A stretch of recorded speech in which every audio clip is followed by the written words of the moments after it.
হযরত মুসা আলাইহিস সালাম কেন আজরাইলের একটি চোখ কানা করে দিয়েছিলেন? একবার হযরত মুসা আলাইহিস সালামের কাছে মালাকুল মউত আজরাইল আলাইহিস সালাম আসলেন।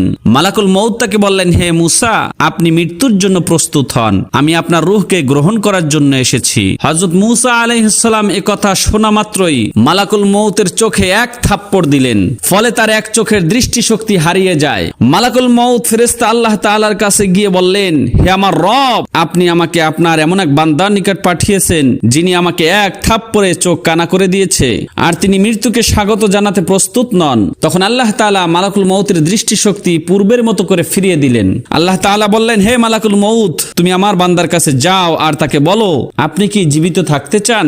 যদি আরো দুনিয়ায় থাকতে চান তাহলে মোটা তাজা একটি ষাঁড় গরুর উপরে আপনার হাত রাখেন। আপনার হাতের মাঝে যতগুলো পশম আসবে আপনি তার প্রত্যেকটি পশমের বিনিময়ে 1 বছর করে হায়াত পাবেন। মালাকুল মউত মুসা আলাইহিস সালামকে সংবাদ জানালেন। হযরত মুসা আলাইহিস সালাম বললেন, এরপর কি হবে? অর্থাৎ পশমের হিসাব অনুযায়ী জীবন দানের পর একসময় তোমার জীবন শেষ হয়ে যাবে, তখন কি হবে? মালাকুল মউত জবাব দিলেন, তখন আপনার মৃত্যুবরণ করতে হবে। হযরত মুসা আলাইহিস সালাম বললেন, তাহলে হে আমার প্রতিপালক, এখনই আমাকে এই পবিত্র কঙ্করময় ও বালুময় জমিনে মৃত্যু দান করেন।